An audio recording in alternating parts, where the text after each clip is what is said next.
अजय एक छोटे से शहर में रहता था। उसे किताबें पढ़ने का बहुत शौक था। शहर के सभी पुस्तकालयों में उसने लगभग सारी किताबें पढ़ ली थीं। एक दिन उसे एक पुराने पुस्तकालय के बारे में पता चला, जिसे लोग रहस्यमयी पुस्तकालय कहते थे। यह पुस्तकालय शहर के बाहर घने जंगल के बीचों बीच स्थित था। कहा जाता था कि जो भी वहां गया वह कभी वापस नहीं आया। अजय को इन कहानियों पर यकीन नहीं हुआ और उसने पुस्तकालय को खोजने का निश्चय किया। वह एक दिन अकेले ही उस जंगल की ओर निकल पड़ा। कई घंटों तक चलने के बाद उसे जंगल के बीचों बीच एक जर्जर इमारत दिखाई दी। यह वही रहस्यमयी पुस्तकालय था। बाहर से देखने में यह एक साधारण पुरानी इमारत लग रही थी, लेकिन अजय का दिल तेजी से धड़कने लगा। अजय ने हिम्मत जुटाई और दरवाज़ा खोला। अंदर चारों तरफ धूल और मकड़ियों के जाले थे। लंबी लंबी अलमारियां किताबों से भरी हुई थीं। जब उसने एक पुरानी किताब को उठाया तो अचानक चारों ओर हल्की हल्की आवाज़ें आने लगीं। उसने इधर-उधर देखा, लेकिन कोई दिखाई नहीं दिया।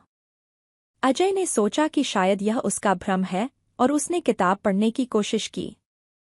तभी अचानक पुस्तकालय की सारी लाइट्स बुझ गईं और एक घने सन्नाटे ने पूरे कमरे को घेर लिया। कुछ ही पलों बाद एक पुरानी घड़ी की टिक-टिक की आवाज ने वातावरण को और भी रहस्यमय बना दिया।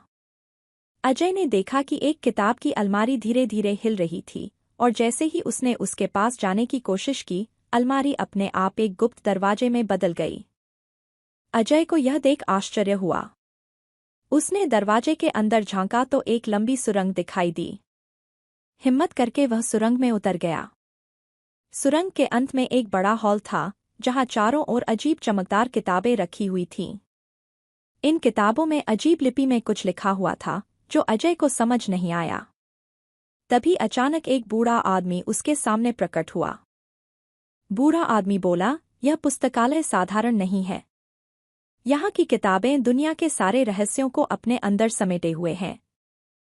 जो भी इन किताबों का सही इस्तेमाल करना जानता है, उसे अपार शक्ति मिलती है।